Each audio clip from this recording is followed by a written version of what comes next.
Hello guys, आज मैं आपके साथ शेयर करूंगी चिकन टिक्का की रेसिपी, जिसे आप अपने घर में बहुत ही आसान तरीके से बना सकते हैं और आप अपने नियर एंड डियर वंस के साथ एंजॉय कर सकते हैं। चलिए इसको बनाने के लिए जो इंग्रेडिएंट्स चाहिए उसे देख लेते हैं। मैंने यहाँ पे 1 kg चिकन लिया है, जिसे मैंने अच्छे से साफ़ कर लिया है। इसके अलावा हमें चाहिए 200 ग्राम्स कर्ड और हमें चाहिए प्याज, अदरक, लहसुन और हरी मिर्च। अब इन सब का हमें एक पेस्ट बना लेना है। देखिए पेस्ट बनने के बाद ये कुछ ऐसा दिखेगा। चलिए अब मैरिनेशन की तैयारी करते हैं। सबसे पहले चिकन में हम ऐड करेंगे नमक ऐड करने के बाद हमने जो पेस्ट तैयार किया था प्याज, अदरक, लहसुन और हरी मिर्च का, इसे अब हम चिकन में ऐड कर देंगे। चिकन में ऐड करने के बाद इसमें अब हम ऐड करेंगे दही ऐड करने के बाद इसमें अब हम ऐड करेंगे हल्दी पाउडर और इसमें अब हम ऐड करेंगे 3 चम्मच तंदूरी चिकन मसाला। मैंने यहाँ पे एवरेस्ट कंपनी का चिकन तंदूरी मसाला यूज़ किया है। आपको जो भी कंपनी का अच्छा लगे, जो भी ब्रांड का अच्छा लगे उसे यूज़ करिएगा। और अब मैंने इसमें डाल दिया है तकरीबन 2 चम्मच वाइट ऑयल।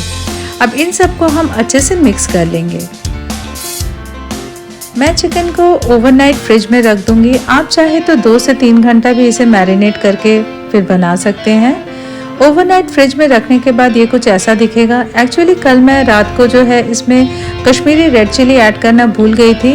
इसको ऐड करने से जो कलर है वो बहुत अच्छा आता है, तो मैं अभी फाइनली इसमें इसके साथ मिक्स कर दे रही हूँ।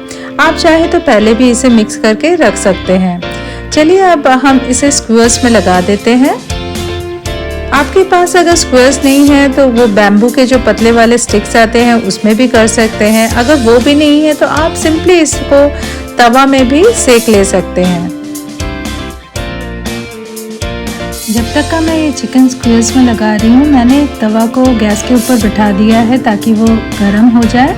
और गर्म जब हो जाएगा तब उसमें मैं 1 चम्मच तेल डाल दूँगी और फिर मैं ये स्क्वेयर्स में जो चिकन लगे हुए हैं उसे रख दूँगी। मैंने एक साइड इसे सेक लिया है। देखिए कलर जो है ये चेंज हो चुका है। चिकन को हम फिर से पलट देंगे और फिर से 5 मिनट के लिए दूसरी तरफ भी इसे अच्छे से फ्राई कर लेंगे। ये होने के लिए तकरीबन 10 से 12 मिनट का टाइम लगता है।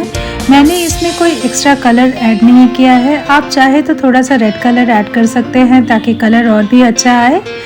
ये घर में खाने के लिए मैंने बनाया है तो इसलिए मैंने इसमें कोई एक्स्ट्रा कलर ऐड नहीं किया है। लेकिन मैं ये गारंटी के साथ बता सकती हूँ कि ये दिखने में भी जितना टेम्पटिंग लग रहा है, ये खाने में भी उतना ही अच्छा लगता है।